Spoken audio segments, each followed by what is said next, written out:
My name is Whitney Phillips, and I'm a co-founder of War and Pieces.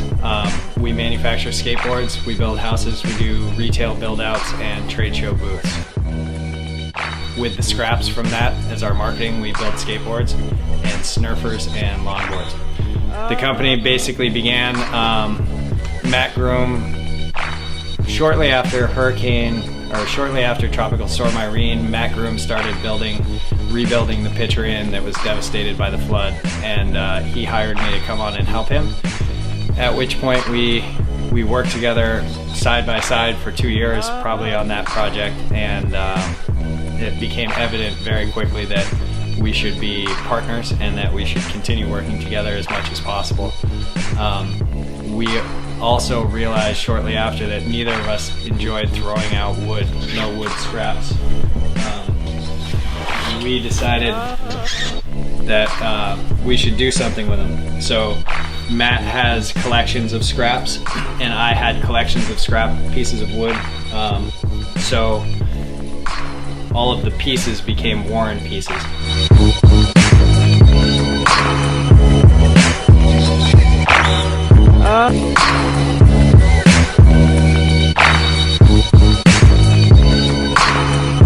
We decided to take them back and make them into skateboards, and that's what we've done. So as the company stands today, we build houses all summer long, and then in between projects we stop and we do runs of skateboards.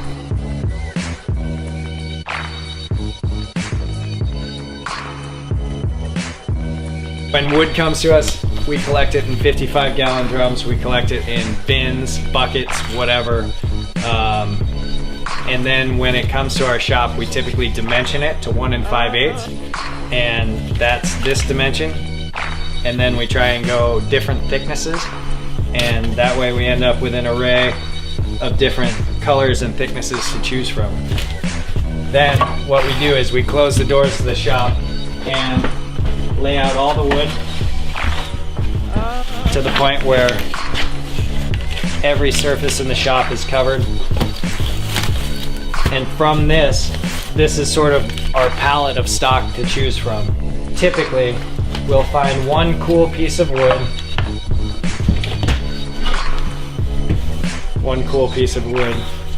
and then you'll match something that looks appropriate to it.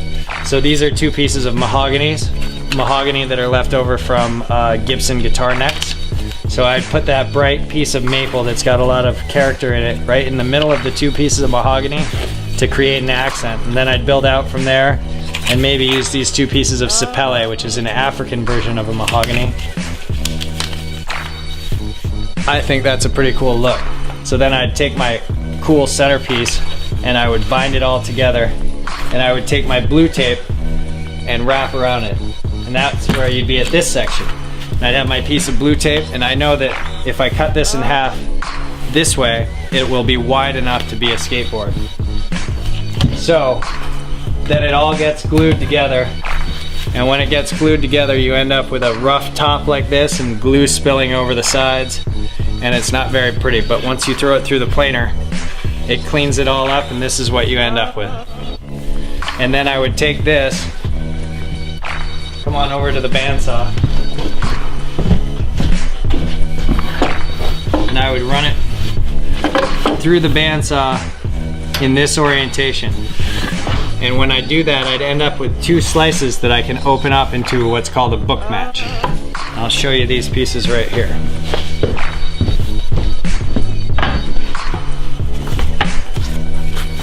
So once it comes out of the bandsaw, you open it up, and what you end up with is a matching set of grain in the middle.